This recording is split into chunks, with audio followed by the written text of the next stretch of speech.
যেমন শাকিব খান আমার খুব প্রিয়, মানে লিটারালি তুফান দেখার পর শাকিব খানের বিশাল বড় ফ্যান হয়ে গেছি। লাইক আমাদের একজন শাকিব খান আছে, শাকিব খান আমার খুবই প্রিয় একজন অভিনেতা সিনেমার জন্য। আফরান নিশো ভাইকে তো আসলে নাটক থেকে চেনা, সো ওই হিসেবে খুবই পছন্দের একজন মানুষ। কিন্তু ওই মানে আইডল যে ব্যাপারটা সেটা আসলে বলতে গেলে মানে খুব কাজ করে হচ্ছে লাইক শাহরুখ খানকে ফলো করি কিংবা লিওনার্দো ক্যাপ্রিও ওনাকে ফলো করি। মানে বাংলাদেশি অভিনেতাদেরকে ওইরকমভাবে আসলে আইডল হিসেবে ভাবি না, কিন্তু প্রিয় হিসেবে মনে করি। যেমন শাকিব খান আমার খুব প্রিয়, আমার কাছে মনে হয় যে লাইক মানে বাংলাদেশের কিং খান একটা মেগা স্টার হওয়ার যে ব্যাপার, সেই দাপটটা আসলে ওনাকে দেখে মানে নিজের মধ্যে একটা গর্ব কাজ করে যে লাইক আমাদের একজন শাকিব খান আছে, এই ফিলিংসটুকু পাই। মানে লিটারালি তুফান দেখার পর শাকিব খানের বিশাল বড় ফ্যান হয়ে গেছি। মুভিটা হলে গিয়ে আমি দেখবো, মাস্ট বি। ইভেন অডিয়েন্স হিসেবে যারা আমাকে দেখতেছে আমি তাদের জন্য বলবো সিনেমা হলে গিয়ে দেখতে হবে এই সিনেমা। বিষয়টা হচ্ছে যে বরবাদ নিয়ে আশাবাদীর কথা বলতে গেলে এটুকু বলতে হবে যে যখন শাকিব খানের নাম আসতেছে তখন এই সিনেমা আসলে লাইক এটাকে নিয়ে ভাবনার কিছু নাই, এটাকে নিয়ে মানে দ্বিমত পোষণ করার কোনো কারণ নাই। মুভিটা মাস্ট বি দেখবো।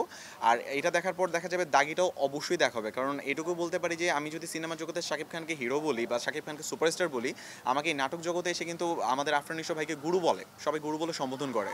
সো সেই জায়গা থেকে ওনার সিনেমা তো মিস করবো না যত কিছুই হোক।